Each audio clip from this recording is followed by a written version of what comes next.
The newest Pokemon DLC has officially dropped. The Teal Mask DLC is here, and we've got the full DATAMINE breakdown right now. Let's dive in. All right, so if you missed it last night around 9 p.m. Eastern time, the Teal Mask DLC dropped in the US, but it was a global launch, and people have been playing it for about 11 hours at the time I'm recording this video, so a lot of exciting stuff, and the data miners have already done their thing, so I'm gonna recap some of that stuff here in this video. It's gonna be a lot of different pieces of information, but we're gonna have some fun and just kind of talk about the world, and I'll be streaming this as well today, so I hope you guys tune into my live streams at twitch.tv/adrive. But let's dive in. The first thing is there was a patch note update. They did some patches for some bug fixes, and it seems as though they increased the kind of efficiency of navigating your PC boxes. But don't go into this expecting some massive performance updates, because that is not what happened. In fact, I actually have heard the opposite. Lots of frame rate and lag issues when roaming through Kitakami, and I've also seen reports from other content creators who have had their game crash because of different issues, so I would just recommend saving often and frequently as you venture through the new lands. Oh, and by the way, I'm doing a really awesome giveaway right now. You guys can enter it for free by just checking the Gleam link in the description. It's for Nintendo Switch, a gift card, a Kickstarter booster box of Alestrals, some really awesome stuff. So enter for free. All you have to do is check out my game Alestrals, which is launching this year. We just finished our Kickstarter fulfillment, or we're about to finish it, and it's really awesome. It's a features of monsters and mythology, and just an amazing card game. So if you guys are interested in checking it out, you can follow us on social media and have a chance to win a Switch. Seriously, don't forget to enter the giveaway. It's free. A big one here, Unova is coming, reports Central Leaks, and it's not just coming, we're going to Unova. Yeah, that's right. The Blueberry Academy actually is seated inside Unova, which now makes so much sense given the connections with Archaladon and some of the other references to the Unova region that have been hinted by the Riddler. It does seem as though Mrs. Breyer and the school and the curriculum are taking place in the Unova region. Now, what does this mean for us going to Gen 5 for a full-blown game? I don't know, but there's certainly some ties here, so keep an eye out on that as we delve a little bit deeper. And there's something I'm going to talk about in this video that might blow your mind regarding Unova, so make sure you guys stay tuned for that. The Kitakami map is reportedly about 25% of the size of Paldea, so pretty significant room to explore. You'll probably get a couple good hours out of just roaming around the lands and just having some fun. And Matt Yukana reports on the new and returning items in Scarlet and Violet. Some kind of big ones here, obviously some spoilers. You've got your masks for Ogerpon.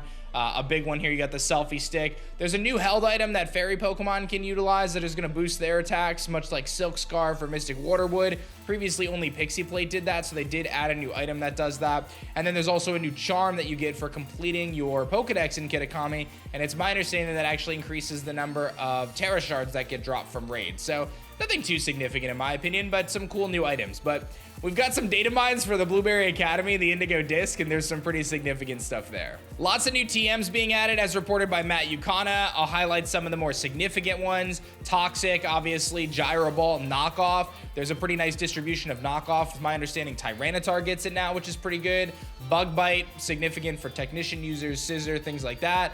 Lunge, High Horsepower, Icicle Spear, Scald being a huge one, right? Walking Wake apparently gets it. Goodra gets it. A lot of Pokemon benefiting from the re-addition of Scald into the game. Grassy Glide, of course, Rillaboom. Flip Turn, Dual Wing Beat, Poltergeist is a really big one. Lash Out, Scale Shot is another one. Loaded Dice backs Caliber with Scale Shot, and Icicle Spear could be a thing for sure. Typical Game Freak, they decided to shiny lock all the Pokemon, man. Okie dokie, Monkey Dory, Pheasantipity, Ogerpon, and Blood Moon Ursaluna all shiny locked, including some static encounters that you'll go through the story. So lots of shiny locks, very unfortunate. Sad times. I really wanted to shiny hunt some of these, but again, they shiny lock them, as they always do. Why do you do this to us? I don't know. They don't like fun, is why. Central reports on the fact that Sinnoh starters are in the game. They can be transferred in via home as well, and you can get them as a gift in Kitakami, but they're shiny locked. Apparently, to get the Blood Moon Ursaluna, you actually need to capture 150 Pokemon in the Kitakami Pokedex to unlock that side quest, so get to catching. That's going to be the first thing I try to do when I play. Later today on my live stream, I'm going to be running around trying to catch everything I see so I can complete the Pokedex and ultimately get that Blood Moon Ursaluna. Now here's a really interesting thing. Matt Yukana reports on that Game Freak made an oopsie. In the text data for Scarlet and Violet, they added stub text entries for abilities, items, moves, and species, presumably to be added for part 2 of the Indigo Disk.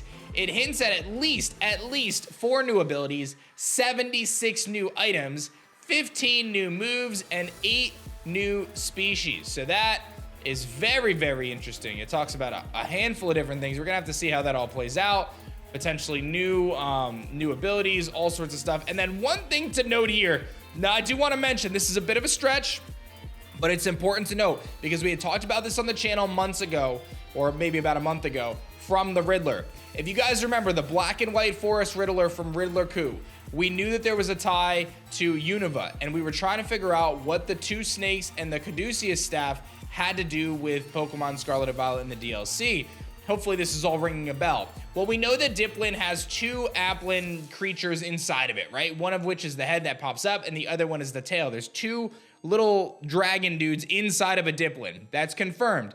So the thought is that there would potentially be another Dipplin evolution. So not a split like Appleton and Flapple, but Dipplin itself actually evolves, and the two worms inside actually kind of cross each other to become, like, climb up the stick that's on the Dipplin to essentially become Caduceus, the staff of Hermes, and, you know, an icon that's utilized in medicine and stuff with the two snakes climbing up the staff. So this leak, or this data mine here, has an empty spot after Dipplin. I don't want to get too ahead of myself, but do not be surprised if Dipplin gets an evolution when we go to the Indigo Disk. Do not be surprised, because there's a lot of signs pointing to this being a possibility. I'm very intrigued myself. We'll have to wait and see how that plays out. Centro and Matt Yukano also reporting on the fact that there's going to be 27 new TMs apparently for the Indigo Disk, and we also know all the Pokemon of the Indigo Disk as well. Raging Bolt, Paradox Entei, Iron Crown, Paradox Terrakion, yes, those are both coming.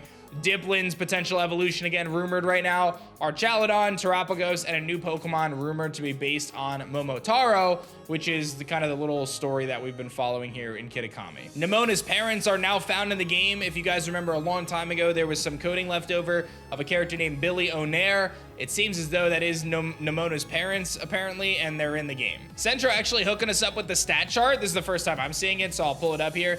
Dipplin with pretty good defense, low speed, not surprising, decent special attack, 485 base stat total. That does look like a Pokemon that could evolve again, for sure. Sinistra, the evolved form of Poltergeist with 121 special attack and 70 base speed, not bad. And then looking at the Loyal 3, Okidoki with a massive attack stat, middling speed, and actually decent bulk. Monkey Dory with a crazy special attack stat, 106 speed is phenomenal. Wait, that thing is actually, all of these are good.